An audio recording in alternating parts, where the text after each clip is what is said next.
کہ حضرات انبیاء کرام علیہ السلام ہیں، حضرات صحابہ ہیں، حضرات تابعین ہیں، تبع تابعین ہیں، اولیاء ہیں.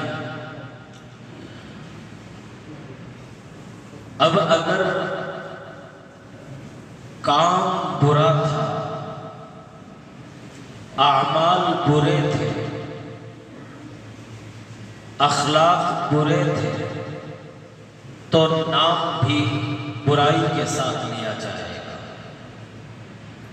جیسا کہ فرعون ہے، حامان ہے، قارون ہے، دولت تو تھی ان کے پاس، شہرت بھی تھی ان کے پاس، لیکن ان کے اعمال ایسے تھے جس کی وجہ سے جب بھی ان کا نام لیا جاتا ہے تو لعنت بھیجی جاتی ہے.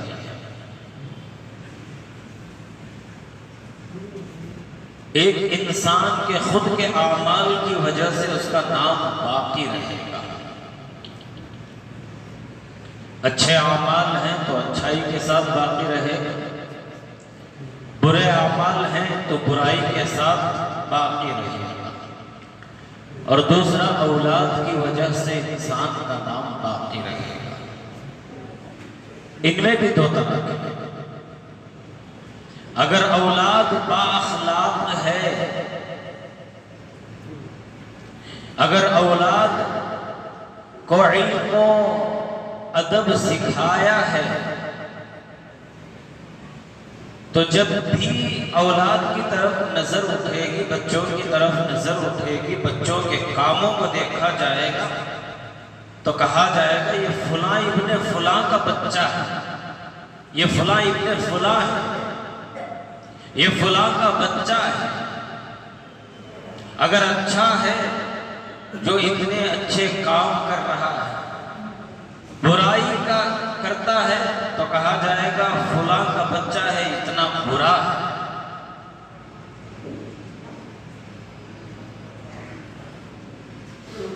اسی وجہ سے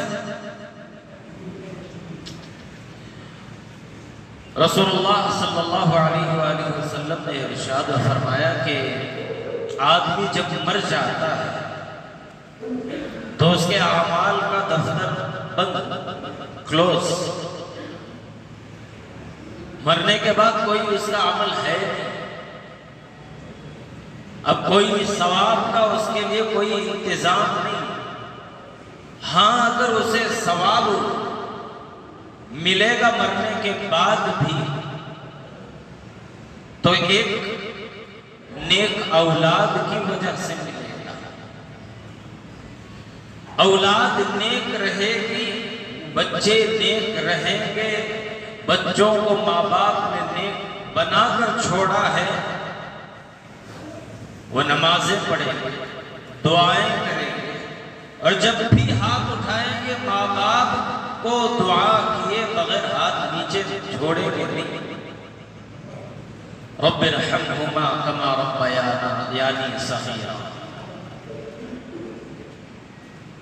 نیک اولاد یہ صدقہ جاریہ ہے، ہمیشہ کے لیے اجر، ہمیشہ کے لیے ثواب پہنچنا ہے.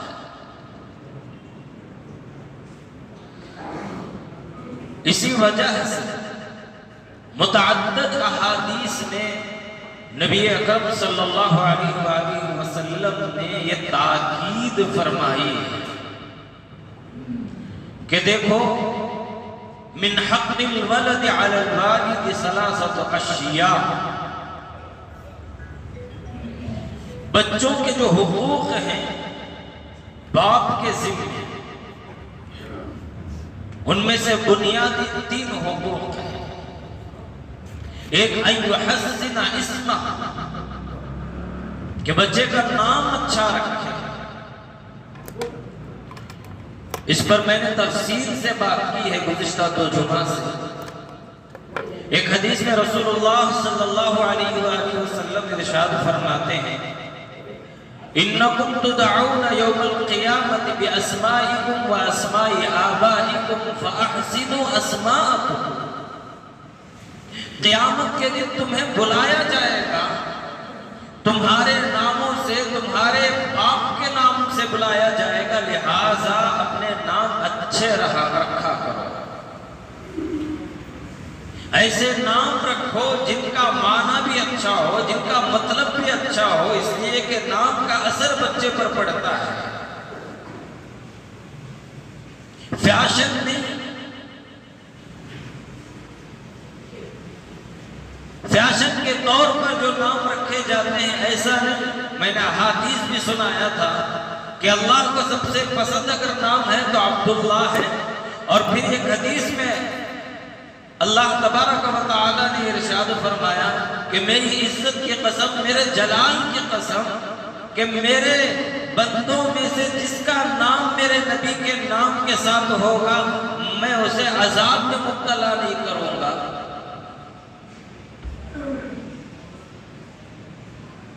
اور پھر رسول اللہ صلی اللہ علیہ وآلہ وسلم نے خود ارشاد فرمایا سموہ باسماء الانبیاء، کما قال علیہ السلام، انبیاء کے ناموں سے اپنے بچوں کو نام رکھا کرو، یعنی تو کم از کم معنی اچھا ہو، مطلب اچھا ہو۔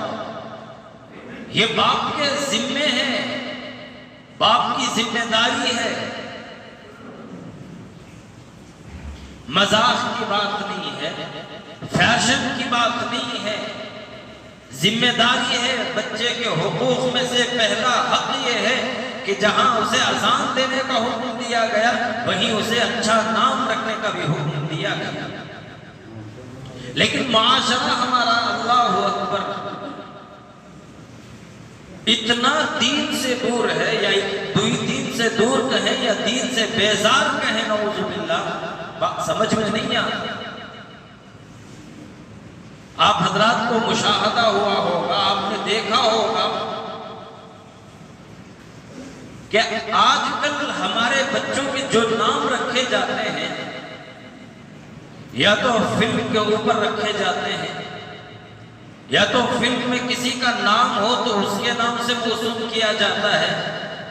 ایک وقت تھا فضا نام بڑا مشہور تھا، پھر اس کے بعد ثانیہ ہوا، پھر اس کے بعد اب قریب میں شاید پٹھان بھی ہونے والا ہے، نہیں؟ کیوں؟ یہ ناموں کا اثر بچوں پر ہوتا ہے۔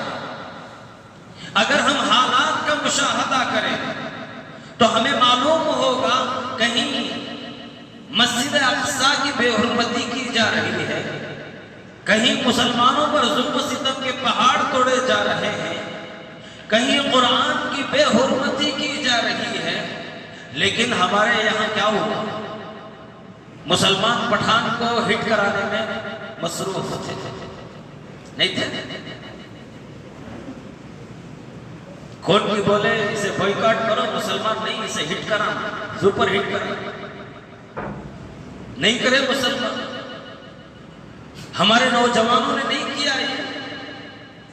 کیا کل قیامت کے دن اس کے متعلق سوال کیا جائے گا تمہیں؟ کیا تمہاری زندگی کا مقصد یہ ہے کہ تم دوسروں کو ناچنے گانے والوں کو، جن کے پاس نہ ماں کی کوئی تمیز ہے، نہ بہن کی کوئی تمیز ہے، نہ بیٹے کی کوئی تمیز ہے، باپ کی کوئی تمیز نہیں ہے، جن کو دین نام کی کوئی چیز معلوم نہیں، صرف نام رکھ لینے سے مسلمان نہیں ہو جاتے؟ ہاں ان کا نام ہوگا، ان کے اعمال ہوں گے، لیکن بظاہر انہیں دیکھ کر ظاہر کا فیصلہ ہم کر سکتے ہیں۔ انہیں دیکھ کر کتنے لوگ گمراہ ہو رہے ہیں، کتنی غلط باتوں کو لوگ صحیح سمجھ رہے ہیں، اور دیکھیں ہمارے نوجوان کتنے، اور وہ فخر کر رہے ہیں، وہ خوش ہو رہے ہیں۔ اللہ کی پناہ، اللہ کی پناہ، نہیں خوش ہوئے؟ کیا کہ ملک فتح کر دیا گیا، ایسا خوش ہو رہے کہ پہاڑ اٹھا کر کہیں رکھ دیے، جن کی خوشی کا کوئی ٹھکانہ نہیں، انتہا نہیں۔ یہ ہمارا ہے، ہم مقصد کو بھلا چکے ہیں۔ جو مقصد اللہ نے ہمیں دے کر بھیجا تھا وہ بھلا دیا گیا۔ اصل میں ماں باپ نے بچوں کو بتایا نہیں کہ بیٹا دیکھ دین تیری زندگی کا مقصد ہے. کسی نے کہا میری زندگی کا مقصد تیرے دین کی سرفرازی، میں اسی لیے مسلمان، میں اسی لیے نماز. یہ تیرا مقصد ہے، اس لیے اللہ نے تجھے پیدا کیا ہے. تو ایک مسلمان گھرانے میں پیدا ہوا ہے، مسلمان ماں کی گود میں پلا بڑا ہوا ہے، مسلمان باپ کے نام کے ساتھ تیرا ذکر کیا جاتا ہے. تجھے فلم ہٹ کرانے کے لیے پیدا نہیں کیا گیا، تجھے بےہودگی کرنے کے لیے پیدا نہیں کیا گیا. ماں باپ کی ذمہ داری تھی، وہ اپنے بچوں کو سمجھاتے تھے. بچپن میں ماں باپ خود ان کے سامنے وہ حرکتیں کرتے ہیں، وہ سب دیکھتے ہیں، تو بچے کیا کریں؟ ماں باپ جو بولتے ہیں بچے وہ نہیں کرتے، ماں باپ جو کرتے ہیں بچے وہ کرتے ہیں. اسی لیے رسول اللہ صلی اللہ علیہ وآلہ وسلم نے ارشاد فرمایا کہ دیکھو بچوں کے حقوق میں سے ایک حق یہ ہے کہ ان یحسن اسمہ، کہ تم اس کا نام اچھا رکھو گے. اور دوسرا حق کیا ہے؟ وَيُعَلِّمَهُ الْكِتَابَ إِذَا عَقَلَ، جب سمجھدار ہو جائے، اچھے اور برے کی تمیز اسے معلوم ہو جائے، کچھ عقل مند ہو جائے، تو آقا فرماتے ہیں کہ اسے کتاب کا علم سکھاؤ، قرآن سکھاؤ، اسے پڑھاؤ قرآن اسے.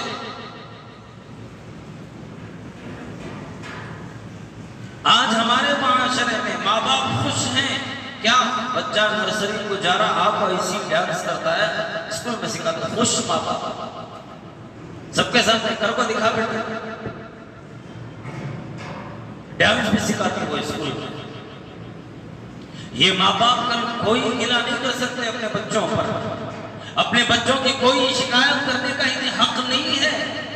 اگر یہ کل اپنے ماں باپ کے خلاف بغاوت کرتے ہیں، ماں باپ کو کیوں؟ انہیں حقوق معلوم نہیں ہے نا. انہیں کیا معلوم؟ کہاں سکھایا گیا کہ تیرے پیروں کے نیچے جنت ہے، تیری ماں کے پیروں کے نیچے جنت ہے؟ باپ جنت کا در کہاں سکھایا ہے؟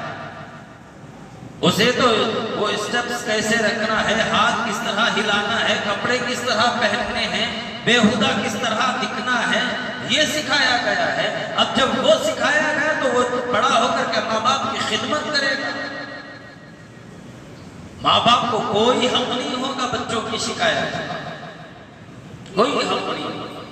کیوں؟ تم نے فخر کیا تھا کہ میرا بچہ چھوٹی سی کلاس میں پڑھتا ہے لیکن ڈانس بڑا اچھا کرتا ہے، گانا بڑا اچھا گاتا ہے، میرا بچہ انگلش میں بات بڑی اچھی طرح سے کرتا ہے. ضرور سکھائیں اپنے بچوں کو انگریزی.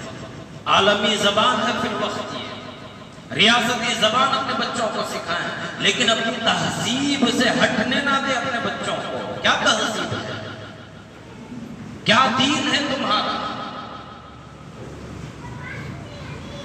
اس سے ہٹنے نہ دیں.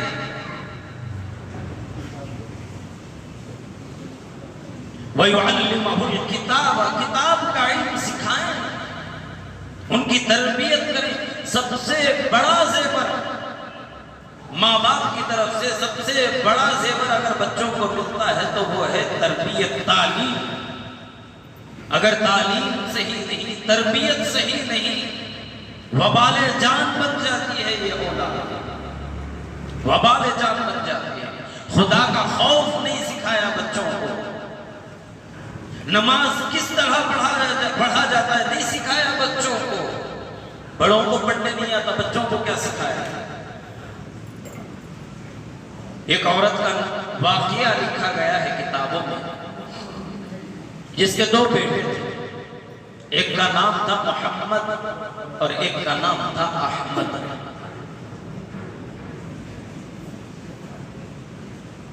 محمد جن کا نام تھا وہ امام تھے، نماز پڑھایا کرتے تھے.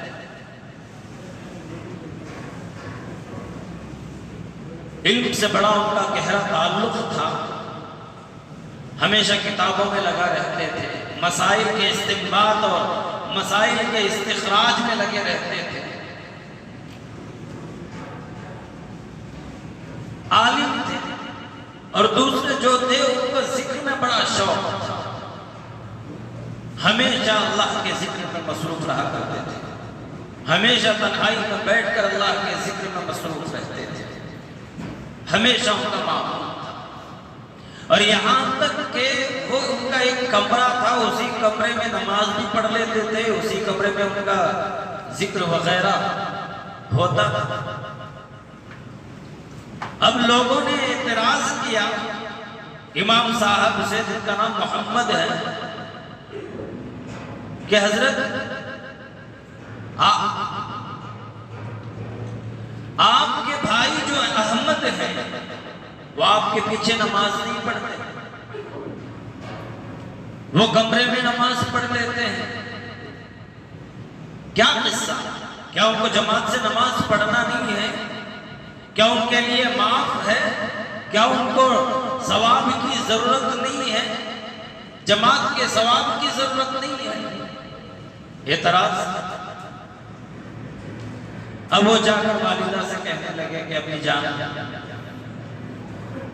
مسلیان جو ہیں، مقتدی جو ہیں، مجھ پر اعتراض کر رہے ہیں کہ حضرت تمہارا بھائی کمرے میں نماز پڑھتا ہے، آپ یہاں نماز پڑھاتے ہیں، لہٰذا اپنے بھائی سے کہیں کہ وہ جماعت میں حاضر ہو کر نماز پڑھا کرے، وہ جماعت کے ساتھ نماز پڑھے۔ لہٰذا جب اپنی والدہ سے جا کر کہتے ہیں تو والدہ دونوں بچوں کو بٹھاتی ہے، پوچھتی ہے کیا قصہ؟ جن کا نام احمد تھا وہ کہتے ہیں کہ ہاں امی جان، بھائی نے جو کہا ہے ایسے ہی ہم کمرے میں نماز پڑھتا ہوں۔ ماں ہوتی ہے، اپنے بچوں کو ہمیشہ جوڑ کر رکھنا چاہتی ہے، اپنے بچوں کو لڑتے ہوئے بکھرتے ہوئے ہمیشہ ماں باپ یہ دیکھنا بھی پسند نہیں کرتے۔ آپ نے سنا ہوگا کہ ماں باپ یہ کہتے ہیں کہ جب تک میں زندہ ہوں تم سکون سے مل جل کر رہا کرو، میری آنکھوں میں ٹھنڈک اسی میں ہے، میری خوشی اسی میں ہے، یہ ماں باپ کی خواہش ہوتی ہے۔ ہاں یہ اور بات ہے کہ آج زمانہ ایسا ہے کہ بچے جائیداد کے نام پر ماں باپ کو قتل کر رہے ہیں، ماں باپ کو ذلیل کر رہے ہیں، ماں باپ کے ادب احترام کے دھجیاں اڑائے جا رہے ہیں، یہ اور بات ہے۔ ماں باپ ہوتے ہیں۔ تو بہرحال والدہ بلا کر کہتی ہیں کہ بیٹا کیا قصہ، کیوں نہیں پڑھتے تم؟ بھائی کے پیچھے نماز کیوں نہیں پڑھتے؟ تو جب والدہ کہتی ہیں تو وہ تسلیم کر لیتے ہیں، امی جان اچھی بات ہے، میں کل سے وہ بھائی کے پیچھے نماز پڑھوں گا۔ ظہر کی نماز کا وقت ہوتا ہے، بھائی کے پیچھے جا کر نماز پڑھتے ہیں، 2 رکعت پڑھنے کے بعد فوراً نماز توڑ کر پھر جا کر کمرے میں نماز پڑھ لیتے ہیں۔ اب تو اور پریشان، لوگوں نے اور اعتراض کرنا شروع کر دیا۔ رواج پہلے سے چلا آ رہا ہے، پہلے سے نیا کوئی نہیں ہے، پہلے سے چلا آ رہا ہے اعتراض کرنے کا، خواہ ٹوکنے کا، خواہ اپنا کچھ وزن بتانے کا۔ حضرت آپ کے بھائی پہلے تو نماز کمرے میں پڑھا کرتے تھے، آج تو غضب ہو گیا کہ 2 رکعت آپ کے پیچھے پڑے پھر رکعت توڑ کر جا کر کمرے میں پڑھ لیے، کیا غضب ہے یہ؟ کیا یہ آپ کے بھائی کے لیے جائز ہے؟ پھر والدہ کے دربار میں حاضر ہو گئے، امی جان آج تو بھائی نے غضب کر دیا، نماز توڑ کر چلے گئے، جا کر تنہا وہ نماز پڑھ لیے۔ پھر دونوں کو جمع کیا گیا، ماں نے پوچھا کہ بیٹا بتا کیا قصہ ہے، کیوں تو نے نماز توڑی، کیوں جا کر تو تنہائی میں نماز پڑھ لیا، بھائی کے ساتھ، بھائی کے پیچھے جماعت کے ساتھ نماز کیوں نہیں پڑھا؟ تو جن کا نام احمد تھا انہوں نے کہا کہ امی جان دراصل بات یہ ہے، میں نماز میں تھا تو میرا ذہن بھائی کی طرف تھا، بھائی کے دل میں یہ خیال تھا، وہ اللہ کی طرف سے اپنے خیال کو ہٹا کر کہیں اور ان کا خیال مصروف تھا، کہیں اور ان کا خیال لگا ہوا تھا، جس کی وجہ سے میں نماز توڑ کر چلا گیا۔ مقتدی ہیں، امام کے دل میں کیا بات آ رہی ہے، وہ کیا سوچ رہا ہے، اس کا اثر مقتدی پر ہو رہا ہے۔ ذرا سوچیں کیا تربیت کی ہوئی ہوگی ماں نے، کیسا ماحول ان کو ملا ہوا ہوگا، کس درجے کو وہ پہنچے ہوئے ہوں گے۔ آج امام صاحب کتنے رکعت پڑھے اس میں لڑائیاں ہوتے رہتی ہیں، کبھی کبھار ہوتا نہیں مساجد نہیں 3 رکعت نہیں 4 رکعت، تراویح میں اکثر ہوتا ہے۔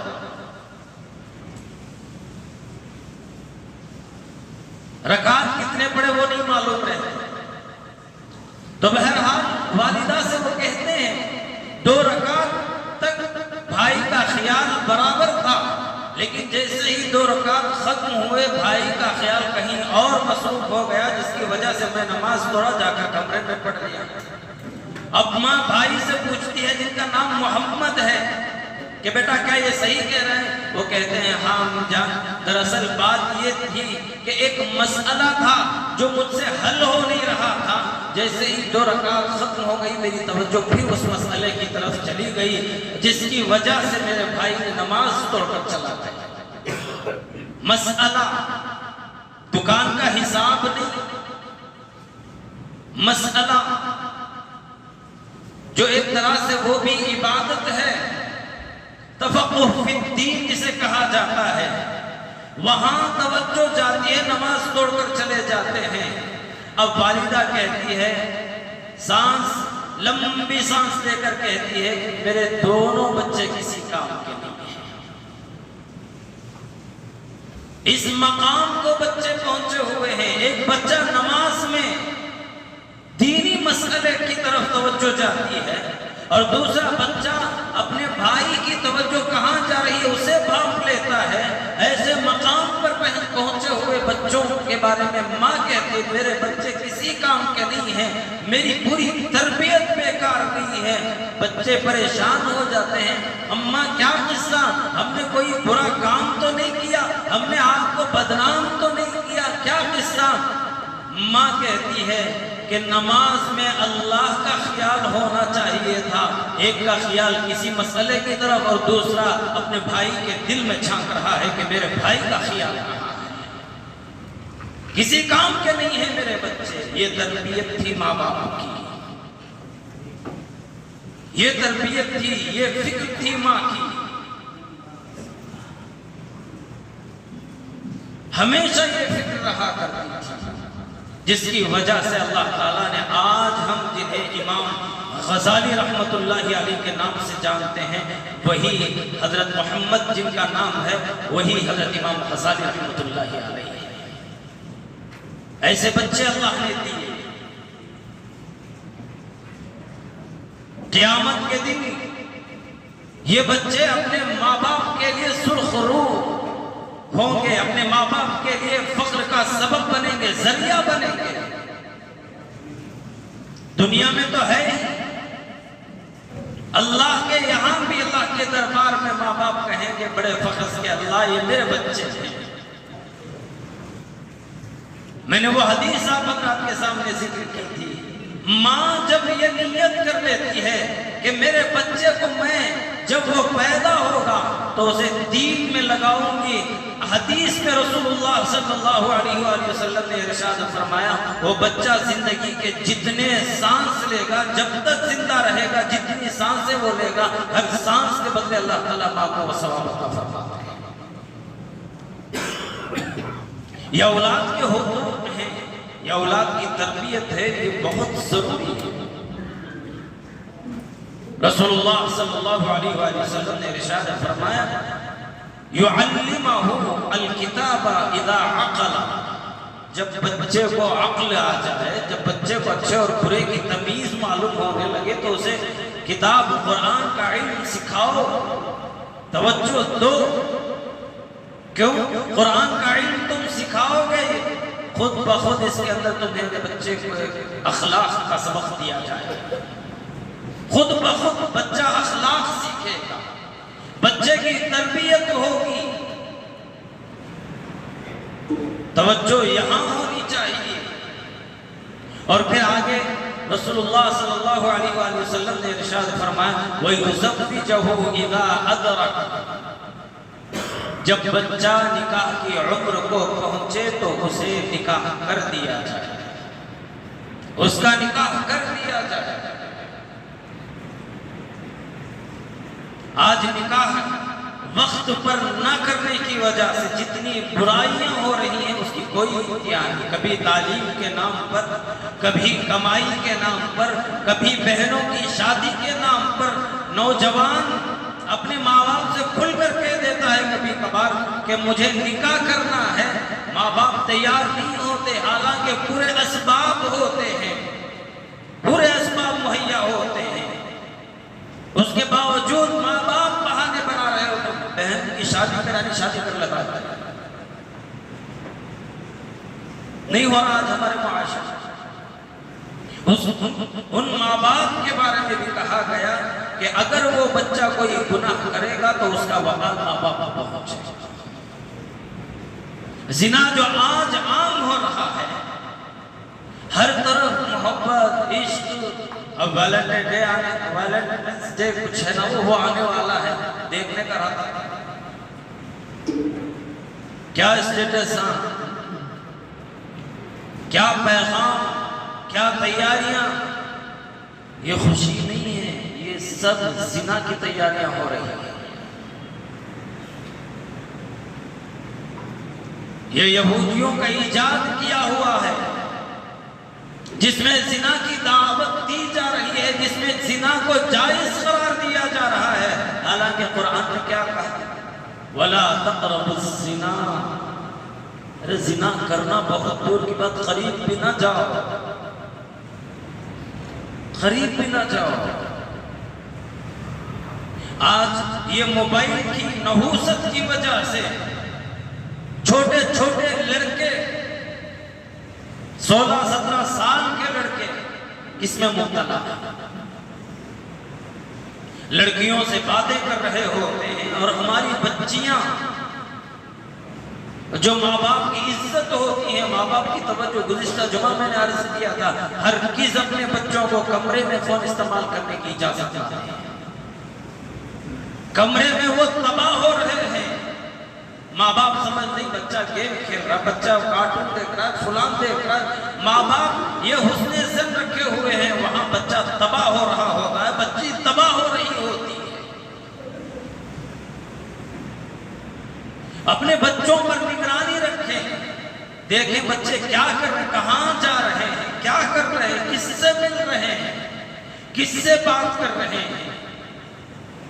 حضرت شیخ صاحب علیہ رحمہ فضائل اعمال کے جو مصنف ہیں، حضرت شیخ زکریا صاحب رحمت اللہ علیہ، حضرت کے متعلق آتا ہے کہ حضرت 8 سال کی عمر تھی، 8 سال تک والد صاحب نے کچھ نہیں کہا تھا، نہ پڑھائی پر زور، نہ لکھائی پر، کسی پر زور نہیں۔ آج بچہ 5 سال ہوتا نہیں، ایسا ظلم ماں باپ کی طرف سے اٹھاتے ہیں، فجر کی نماز پڑھنے کے واسطے، اسکول کے واسطے اٹھا کر بٹھا، 5 سال کا بچہ،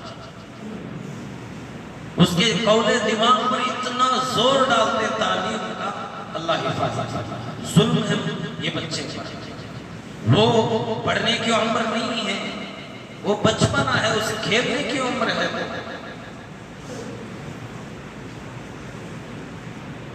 اسکولز کے نام پر بچوں کے والدین کو لوٹا جا رہا ہے، 5 سال کی عمر ہوتی، ایڈمیشن لاکھ، 1.5 لاکھ، 2 لاکھ، ماں باپ فخر محسوس کرتے ہیں۔ ابھی اس بچے کو نیند مکمل کرنی ہے، اس کی نیند مکمل نہیں ہوتی، ماں باپ اٹھا کر بٹھا دیتے ہیں، خواہ کا پریشر اس کے اوپر ڈالتے ہیں، ٹینشن اسے ابھی سے ٹینشن میں مبتلا کر دیتے ہیں، ظلم۔ حضرت کے متعلق آتا ہے 8 سال تک والد صاحب نے کچھ نہیں کہا، وہ کھیلے کودے اسی میں مصروف ہے، لیکن جیسے ہی 8 سال ہوئے والد صاحب کی اتنی سخت نگرانی ہوئی، لکھا گیا ہے کہ اگر حضرت ایک نماز کے بعد دوسری نماز میں ایک ہی لڑکے کے بازو کھڑے ہوتے تھے تو پٹائی ہوتی تھی، کیا ضرورت تھی اس کے ساتھ ملنے کی؟ کیا ضرورت تھی 2 نمازوں میں اس کے ساتھ کھڑے ہونے کی؟ کیوں صحبت کا بڑا اثر ہوتا ہے۔ آج بچے ہمارے بھی اسکول کو جاتے ہیں، قریب میں ایک والد صاحب آ کر کہنے لگے حضرت بچہ آپ کو گھر میں مجھے بھی گالیاں دے رہا، والد اس کی والدہ کو بھی گالیاں دے رہا ہے، ماں کو بھی، بہن کو بھی گالی دے رہا ہے۔ وہ گالی کا بھی ذکر کیا۔ بولے کیا قصہ؟ نہیں حضرت انہوں نے کہا کہ بہت اچھا کام کر کر وہ گالی دے رہا، اسے معلوم نہیں کہ وہ گالی ہے۔ جب اسے پوچھا کیا قصہ، میرے دوست ہم یہ بولے میں بھی یہ بولے، باپ کو بھی وجہ بول رہا ہے، ماں کو بھی وجہ بول رہا ہے، بہن کو بھی وجہ بول رہا ہے۔ صحبت کا اثر ہوتا ہے۔ بچوں کی نگرانی کریں، جیسے ہی وہ 8 سال ہوتے ہیں ہم چھوڑ دیتے ہیں کھلا، کیوں اسکول کا بوجھ ہے، اسکول کا ٹینشن، بچے کو لکھنا ہوتا ہے، ٹیوشن کا ہوتا ہے، مدرسہ ہوتا ہے۔ اصل وقت وہی ہے بچوں کی نگرانی کا، بچوں کے ہاتھ پکڑنے کا وقت ہے۔ وہاں تم ان کی نگرانی کرو گے، وہاں تم ان کے اوپر نظر رکھو گے، وہ صحیح رخ اختیار کریں گے، پھر زیادہ تمہیں محنت کرنے کی ضرورت نہیں۔ پھر بچے وہ ایک عمر پار کر لیے تو تم پھر ان کو پکڑ نہیں سکتے، سوائے رونے کے کچھ نہیں ہو سکتا۔ وہ ایسے ہی یہاں تک ہو جاتا ہے معاملہ کہ بچہ باپ کا دشمن ہو جاتا ہے، باپ کا دشمن ہو جاتا ہے۔ یہ سب تعلیمات کے نہ ہونے کی وجہ سے۔ قرآن اور حدیث میں کس طرح بچوں کی تربیت کرنی ہے، کس طرح بچوں کی دیکھ بھال کرنی ہے، یہ معلوم نہیں ہے، ہم نے پڑھا نہیں، سنا نہیں، سمجھا نہیں، جس کی وجہ سے ہم نے نہیں کیا اور آج ہم رو رہے ہیں۔ تو رسول اللہ صلی اللہ علیہ وآلہ وسلم نے ارشاد فرمایا کہ اَن یُزَوِّجَ وَیُزَوِّجَهُ اِذَا أَدْرَكَ، جب وہ شادی کی عمر کو پہنچے تو اس کا نکاح کر دیا کرو۔ لڑکیوں کے بارے میں آقا نے ارشاد فرمایا کہ اگر کسی کو اللہ تعالیٰ لڑکیاں دے، وہ ان لڑکیوں کو اچھے اخلاق سکھائے، اچھی تعلیم دے، ان کا اچھا خیال رکھے، کھلائے پہنائے، یہاں تک کہ اچھی جگہ نکاح کر دے، کل وہ قیامت کے دن میرے ساتھ اس طرح ہوگا۔ یہ 2 انگلیوں کے ذریعے رسول اللہ نے اشارہ فرمایا، کل قیامت کے دن جنت میں وہ میرے ساتھ اس طرح ہوگا۔ لڑکیاں جیسے ہی خبر ملی بیٹی ہوگی چہرہ ہوتا ہے، ایسوں کے متعلق قرآن کہتا ہے وَإِذَا بُشِّرَ أَحَدُهُمْ بِالْأُنثَىٰ ظَلَّ وَجْهُهُ مُسْوَدًّا وَهُوَ كَظِيمٌ۔ منافقوں کو جب بچی کی ولادت کی خبر دی جاتی ہے تو ان کے چہرے اتر جاتے ہیں۔ کیا کہا جا رہا ہے؟ جن کے چہرے اترتے ہیں بچیوں کی ولادت پر وہ منافق ہیں۔ کیوں؟ اللہ تعالیٰ جسے چاہے دے دیتے ہیں۔ يَهَبُ لِمَن يَشَاءُ إِنَاثًا وَيَهَبُ لِمَن يَشَاءُ الذُّكُورَ، جسے چاہے لڑکیاں دے، جسے چاہے لڑکے دے، وہ اس کی مرضی ہے۔ لیکن بچے ایک فی نفسی ہی نعمت ہے اللہ کی طرف سے، اس نعمت کا خیال رکھنا، اس کی تعلیم تربیت کا خیال رکھنا یہ تمہارے ذمہ ہے۔ رزق کے متعلق اللہ خود فرماتے ہیں نحن نرزقهم وإياكم، ہم ان کو رزق دیتے ہیں اور تم کو بھی ہم رزق دیتے ہیں۔ اس میں پریشان ہونے کی ضرورت نہیں، فکر میں پڑنے کی ضرورت نہیں، رزق ہم دینے والے ہیں، ہم دینے والے ہیں۔ اور بہت ساری باتیں عرض کرنی تھی، وقت کا تقاضا۔ گزشتہ جمعہ میں نے عرض کیا تھا عقیقے کے متعلق، بچے کی ولادت کے 7ویں دن عقیقہ کرنا سنت نہیں، مستحب ہے۔ 7ویں دن لڑکا ہے، گنجائش ہے تو 2 بکرے، لڑکی ہے تو 1 بکرا، لڑکے کی جانب سے گنجائش نہیں ہے تو 1 بکرا ذبح کرنا بھی جائز ہے۔ 7ویں دن کریں یا 14ویں دن کریں یا 21ویں دن کریں، ان کے بعد اگر کرتے ہیں تو وہ مستحب، وہ مباح ہو جاتا ہے، کر لیتے ہیں تو ادا ہو جاتے ہیں تو کوئی بات نہیں۔ 7ویں دن ولیمہ کرنا، 7ویں دن عقیقہ کرنا یہ مستحب ہے بچوں۔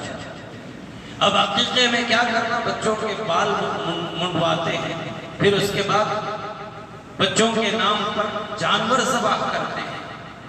صرف اتنا ہی عقیدہ ہے۔ وہ جو آج ہمارے یہاں رسم و رواج ہیں، یہ رسم وہ رسم، یہ ڈالو وہ ڈالو، یہ سب ایجاد کرتا ہے، شریعت میں اس کا کوئی اعتبار نہیں ہے۔ اللہ تعالیٰ ہم تمام کو دین کی سمجھ عطا فرمائے، قرآن کا علم عطا فرمائے۔ اللہ تعالیٰ ہم تمام کو مسلمان ایمان، جان، مال، عزت، آبرو کی حفاظت کے ساتھ مسلمان بن کر زندگی گزارنے کی توفیق نصیب فرمائے۔ آمین ثم آمین وآخر دعوانا۔